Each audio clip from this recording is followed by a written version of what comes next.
My name is Yakov Darling Khan, and it's a pleasure to be with you this morning to introduce you to the concept that is behind my latest online offering, which is called Phoenix Rising, and it's a 2-weekend.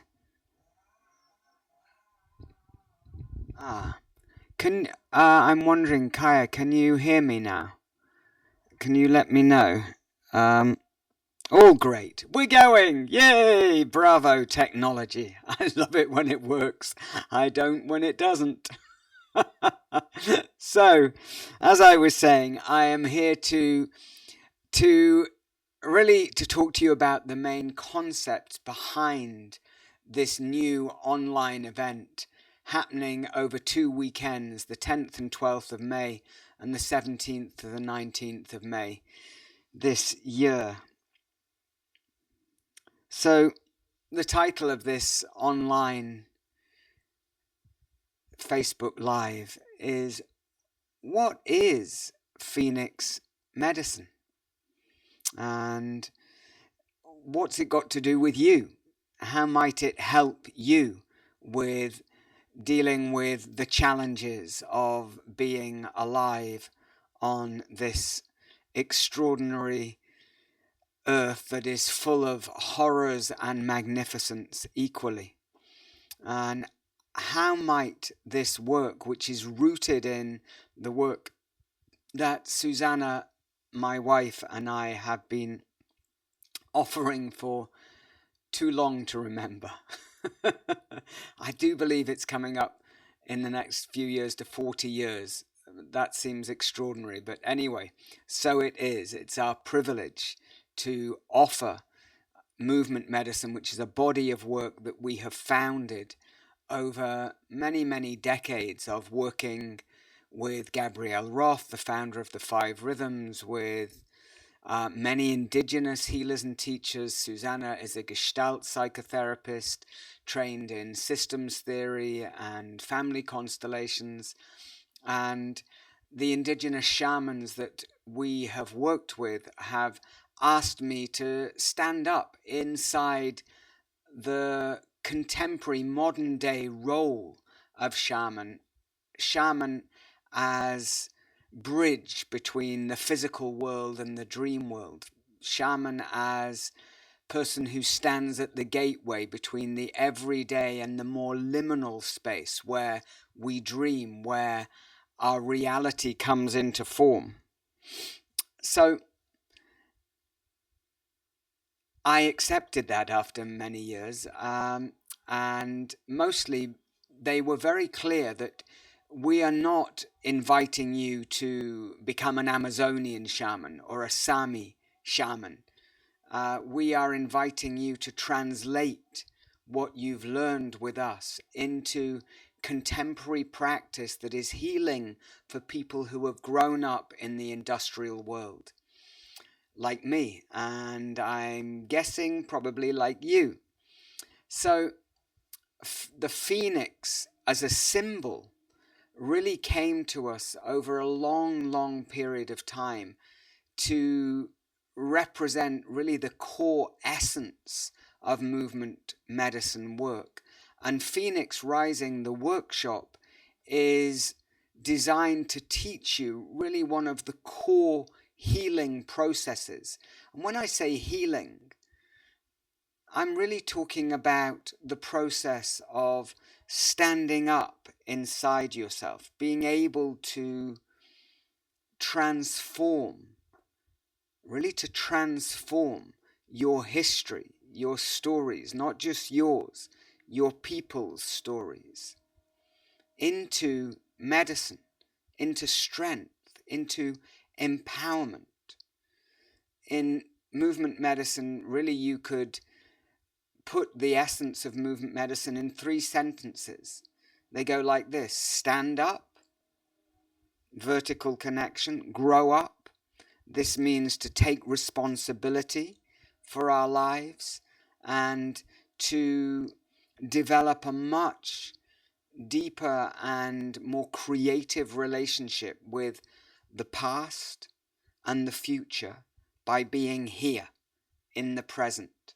What am I dreaming? What am I creating from my inheritance, what I was born into?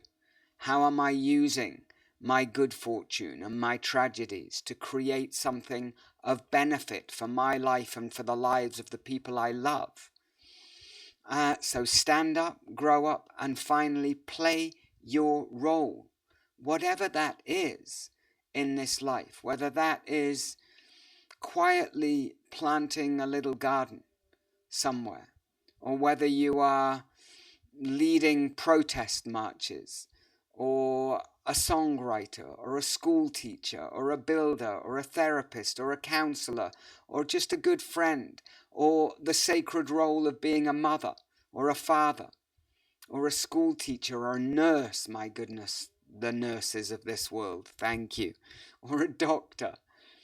All these different roles, to play your role, not living out the dream of somebody else, but to live out your own dream, your own purpose, to connect with that guiding principle of who you are, of what really matters to you. So, for those of us who've grown up in the industrial world, we've grown up mostly into imagining that our thinking is who we are. We are a constant noise of ongoing thoughts, are we not? And these thoughts go round and round and round, and they're very repetitive, and those thoughts tell us how we are in our relationship to ourselves, how we are in relationship to each other, and how we are in relationship to the world, and how we are in relationship to what we believe to be possible, how we are in relationship to the source of life. Our thinking matters. You know, I was very blessed to have 18 years apprentice to Gabrielle Roth. Susanna and I both shared that apprenticeship, and we ran Gabrielle's school in Europe. Gabrielle was an absolute maverick of a creative genius. Like every human being, she had her foibles, like I do, like you do, right? We're human beings after all. But her brilliance was to bring into the modern world of Esalen and people seeking new consciousness, seeking new ways of being in the world, therapeutic paradigms and shamanic paradigms and indigenous paradigms, all colliding in an extraordinary time in the 60s and 70s, where there was this absolute explosion of the need for individual freedom of expression. And of course that in our modern world has gone way further than anyone imagined. So we might imagine now that in the modern world it's all about me and what I want and what I think and my authority and my ideas, and we forget that we are interbeing with life around us. Gabrielle was amazing in that bringing together of spirit and body to embody our spirit. How? By dancing our socks off, by having amazing drummers playing for us for hours. We were sweating, we were exhausted, we were lifted up, and we were put on the floor by those incredible rhythms. We danced till there was nothing left. And that was an amazing time of really ecstatic communion with the spirit of the dance. And don't get me wrong, ecstasy is not all about happiness. Ecstasy is totality. Many times it was tears, like real deep grief, pain, suffering, fury, fear, all of the shadow lands that exist in the muscles and the blood of our body. So Gabrielle's work was really about bringing spirit and body together. And what Susanna and I discovered was that that was amazing while we were on the dance floor. But when we left the dance floor, of course, our minds, which had not been the focus of attention for all that time, took over again very quickly, very noisily, very insistently. Don't think dance was one of Gabrielle's real invitations, and it was a wonderful invitation. But we also understood that if we wanted real change in our lives, if we wanted to be of use to our community, to our world, if we wanted to make a difference, we also really had to integrate not just the wisdom of the body, which the dancer that lives in every body can introduce us to, not just the emotional intelligence, which is so important, especially nowadays, where we are needing to develop such psychological resilience to be able to manage the massive unknowns and the speed of change that are part of this modern world. These two are super important. And of course, they're not really taught in our education system. We don't really learn with the body, even though we now know that to learn with the body is so much more effective. When we're embodied, when we're moving, we're much more creatives. Sitting down at a desk for hours and hours every day is not what we were born to do. It's not how we learn well. So this breaking through that was the 60s and the 70s and the 80s, and thank you to all those people who did those encounter groups, such intensity of wild, experimental, emotional discoveries. We have been able to recognize, and in my own tradition, I was born into a Jewish family, and I'm very blessed by my people and the traditions that I was born into. They really gave me a sense of something greater than me. And it's not the dogma of religion, it's the feeling of it, the spirit that I have loved my whole life. I call it the mystery of life.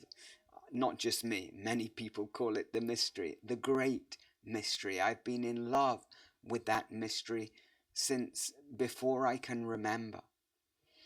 In the Jewish tradition, if you were to leave out any of the three intelligences, the intelligence of your body, the intelligence of your heart, the intelligence of your mind, then the light of the soul doesn't get to shine. I'll say that again. If we leave out the incredible intelligence, potential intelligence of embodied mind, or the incredible potential of our emotional intelligence, or the incredible potential of our kinesthetic, physical intelligence, if we leave out any one of those, the light of the soul doesn't shine. So this brings us really to the Phoenix and Phoenix medicine. Many, many years ago, working with a woman called Arwen Dreamwalker, I was given a vision, a horrific vision, of a child that was me. And whether that's in my cellular memory or I was actually there, for me that belongs to the mystery. But I had the experience of what it was like to die in a concentration camp in Auschwitz. And I made a promise that I would go there, to that place, and I would dance for the children that had died there, including that one that I had remembered.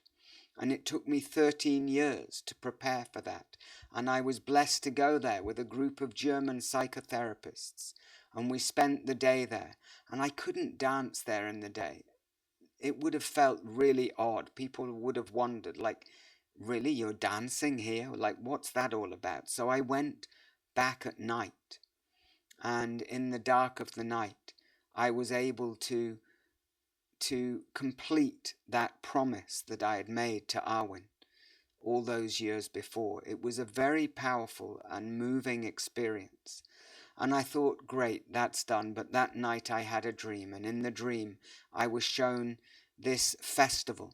It was called the Phoenix Festival. It was a festival that was in celebration of every single human being's capacity, given enough love and resources to rise from the ashes of their suffering and create a new story, a new dream.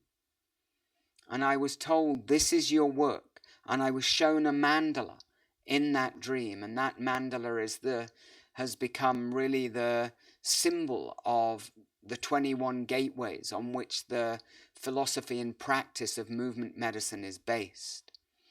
And the Phoenix process, which is the essential medicine that over many, many years has been developed through the work that Susanna and I have done, the studies that we've been able to participate in, and we still do.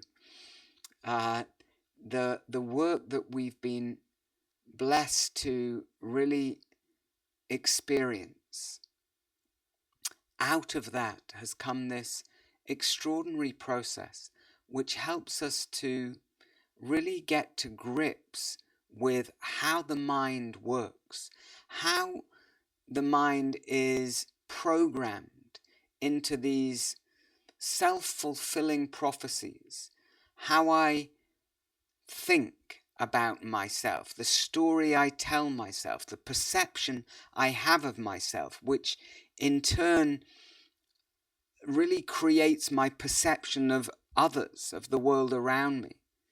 It creates emotions, it creates actions, it creates outcomes, and those outcomes nearly always reinforce the story I'm telling.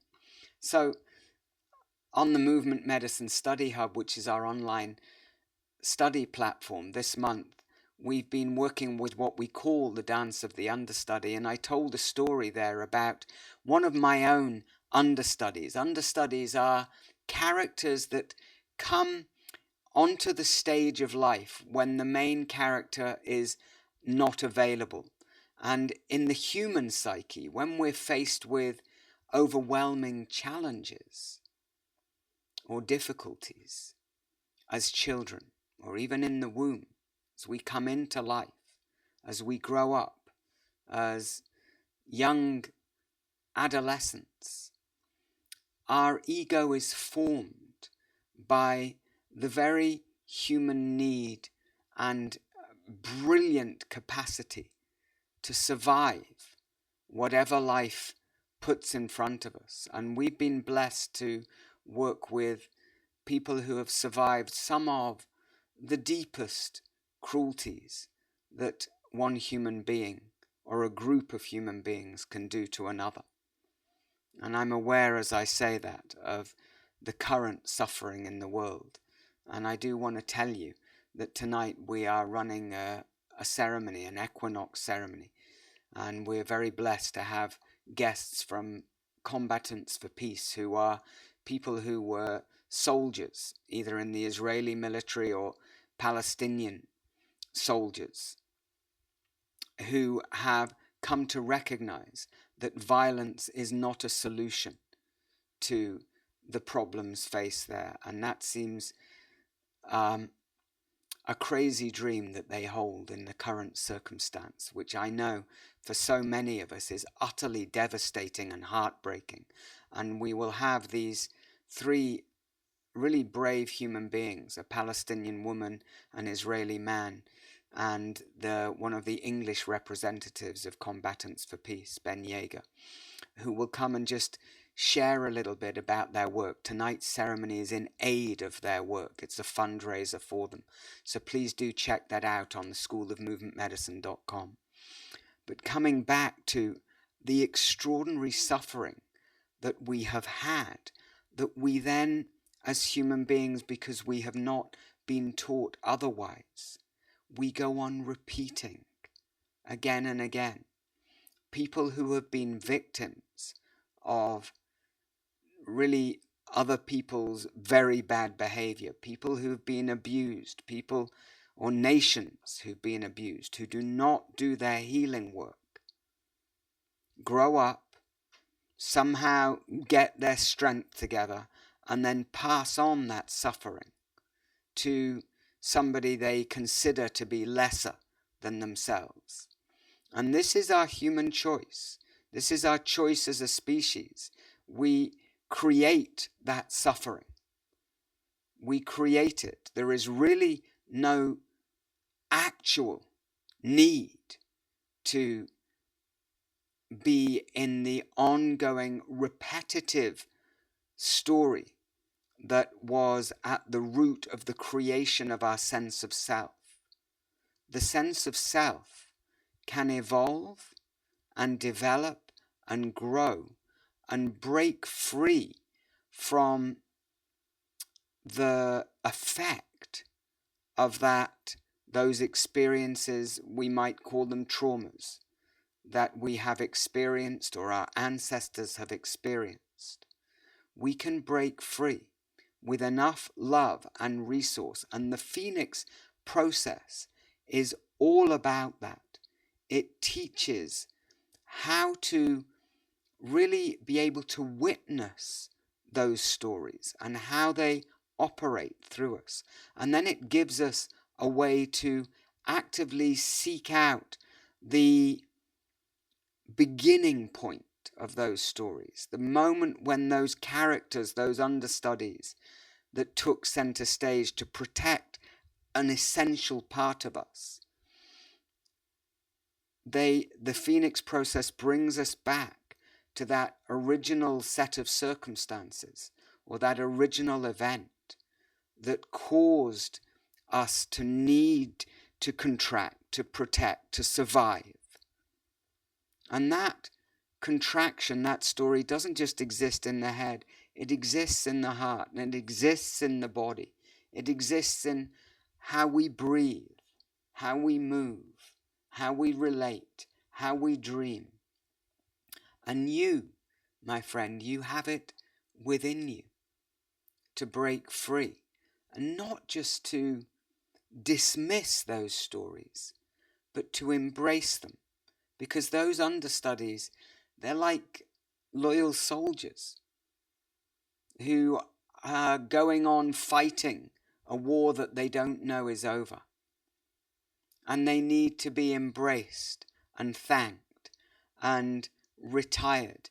And through doing that, we make space for more essential qualities of soul, the essence of who you are, the essence of your values, of your soul, your being, your humanity, to take up more space within you, until eventually, step by step, that part of your being becomes the one who is sitting in the driving seat of your life, in how you be, how you receive life, how you relate, how you have the courage to bring to this earth what matters to you.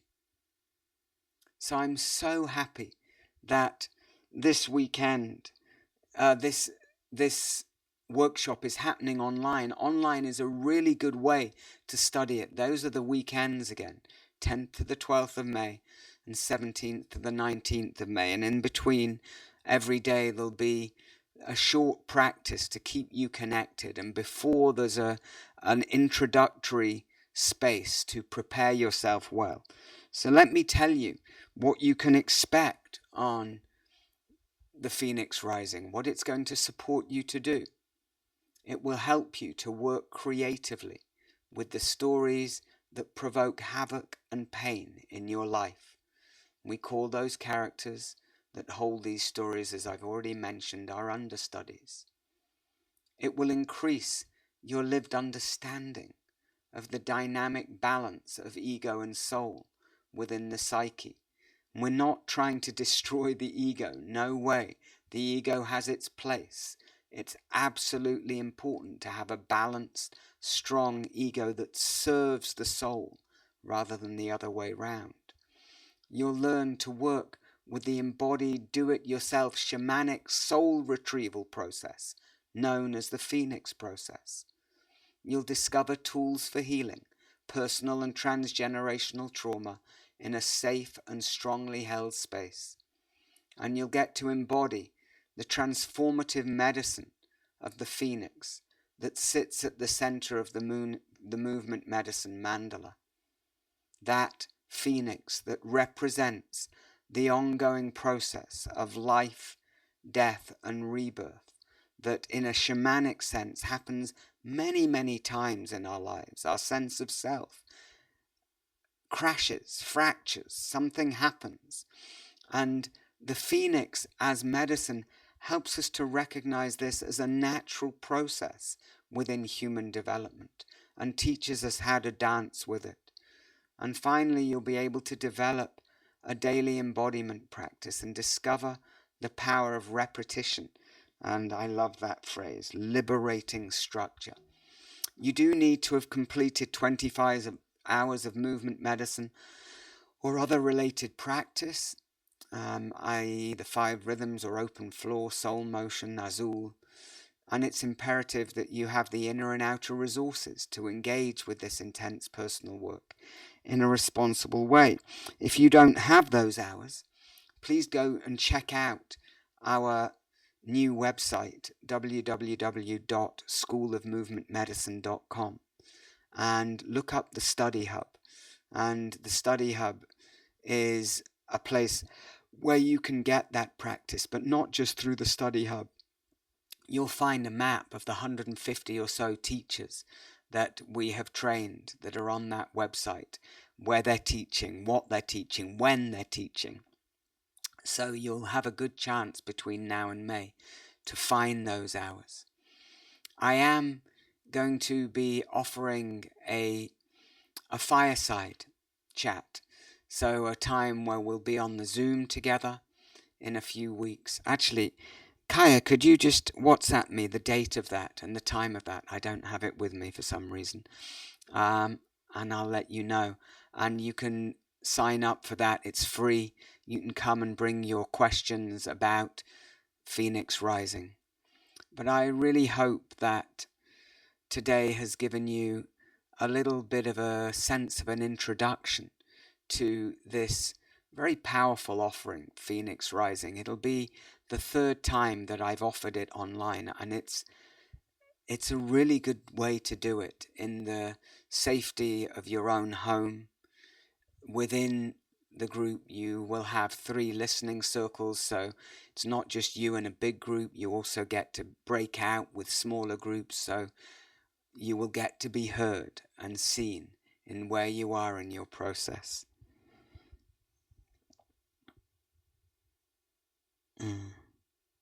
Yeah, so that fireside chat will be on April the 7th, and you'll find details of that on our website. And once again, just to let you know, these, oops, wrong slide, let's try that one.